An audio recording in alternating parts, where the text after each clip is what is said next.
여러분, 이런 질문해 보신 적 없으십니까? 예수님을 마음으로 굳게 믿으면 구원받는 것인데 굳이 물을 머리에 뿌리는 세례식이나 빵과 포도주를 먹는 성찬식이 꼭 필요한가? 어차피 육적인 물질에 불과한 빵과 물이 우리 영혼을 구원하는 것도 아닌데 말입니다. 어떤 사람들은 이것을 그저 옛날부터 내려오는 교회의 죽은 관습이라고 깎아내립니다. 그러나 칼빈은 단호하게 반박합니다. 성례를 가볍게 여기는 자는 자신의 연약함을 모르는 교만한 자다. 오늘 단순한 종교 행사로 전락해버린 세례와 성찬 속에 숨겨진 기독교 신앙의 가장 위대한 객관적 팩트를 파헤쳐 보겠습니다.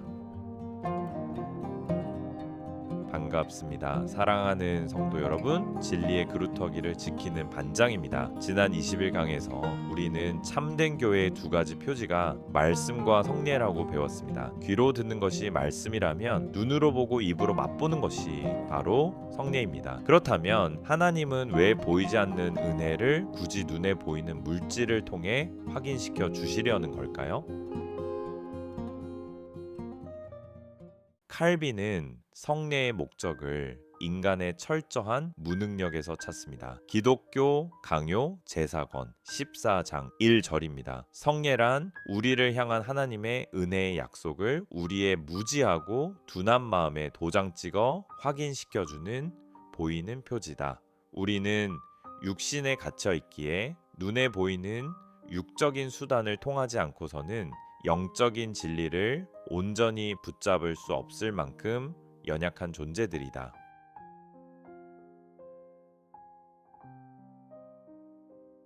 우리는 귀로만 말씀을 들으면 금방 의심하고 흔들립니다. 정말 내 죄가 용서받았을까? 정말 예수님이 나와 함께 하실까? 하나님은 이런 우리의 불신앙과 연약함을 너무나 잘 아십니다. 그래서 마치 다리를 저는 사람에게 지팡이를 쥐어 주시듯 흔들리는 우리 믿음을 꽉 붙잡아 주시기 위해 눈에 보이는 물과 빵과 포도주를 허락하신 것입니다. 성례는 우리의 수준으로 눈높이를 낮춰주신 하나님의 놀라운 배려입니다.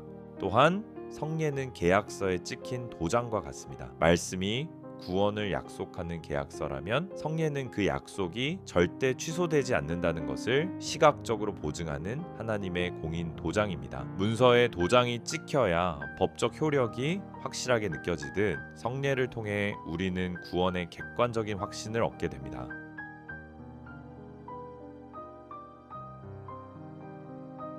그렇다면 이 성례는 구체적으로 어떻게 역사할까요?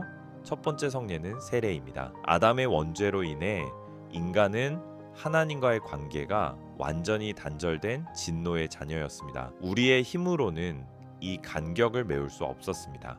그러나 우리를 위해 친히 영원한 속죄 제물이 되신 예수 그리스도의 십자가 피 흘리심으로 말미암아 이 끔찍한 단절이 끝이 나고 하나님과 다시 화목하게 되었습니다. 세례는 바로 이 죄 씻음과 화목의 진리를 물이라는 표지를 통해 선언하는 거룩한 예식입니다. 머리에 물을 뿌린다고 해서 그 물 자체가 마술처럼 죄를 씻어내는 것은 아닙니다. 물은 상징입니다. 세례의 핵심은 우리가 그리스도와 연합하여 그분의 죽으심과 부활에 완전히 동참했다는 접붙임의 선포입니다. 우리는 세례를 통해 원죄로 오염되었던 과거의 자아는 십자가에 못 박혀 죽고 예수님의 피로 씻겨진 새로운 피조물로 다시 태어났음을 영적인 세계와 현실 세계 모두에 공식적으로 선언하는 것입니다.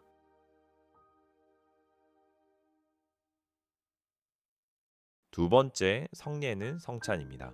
성찬은 기독교 역사상 가장 치열한 논쟁이 있었던 주제입니다. 중세 가톨릭은 신부가 기도하면 빵과 포도주가 실제 예수님의 살과 피로 화학적 변화를 일으킨다고 믿었습니다. 반면 츠빙글리 같은 학자는 빵은 그냥 빵일 뿐이며 성찬은 단순히 2000년 전 십자가 사건을 추모하는 기념식일 뿐이라고 주장했습니다.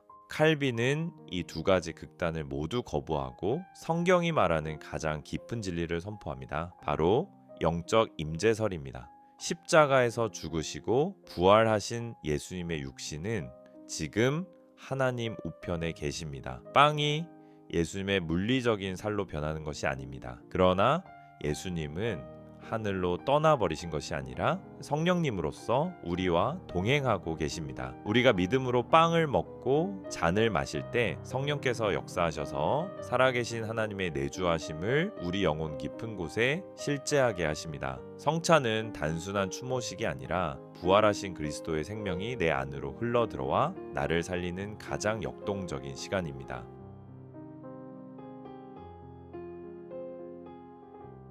성찬을 앞두고 많은 성도들이 주저합니다. 나는 이번 주에도 죄를 지었는데 이렇게 거룩한 빵을 받을 자격이 있을까? 칼빈은 이런 두려움을 향해 단호하게 말합니다. 만약 완벽한 의인만 성찬을 받아야 한다면 이 세상에 성찬을 받을 수 있는 사람은 단 한 명도 없다.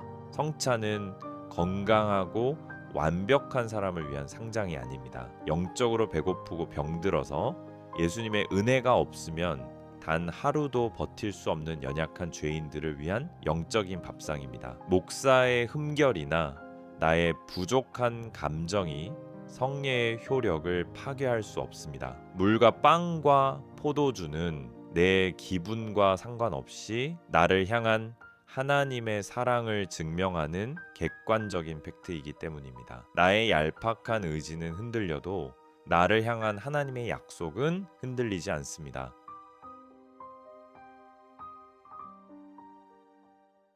사랑하는 성도 여러분, 세례는 과거에 한번 물을 맞고 끝난 의식이 아닙니다.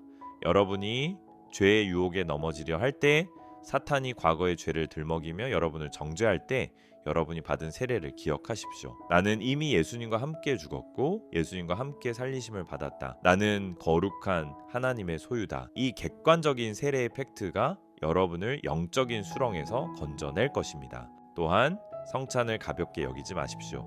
그것은 그저 빵 조각을 씹는 율법적인 시간이 아닙니다.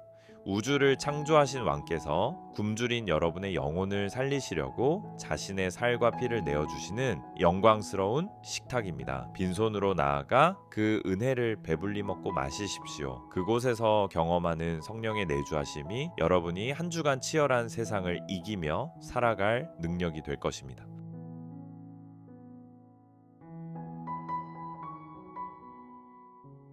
오늘 23 강의 결론입니다. 성례는 우리가 지켜야 할 종교적 의무가 아니라 우리를 향한 하나님의 가장 뜨거운 러브레터입니다.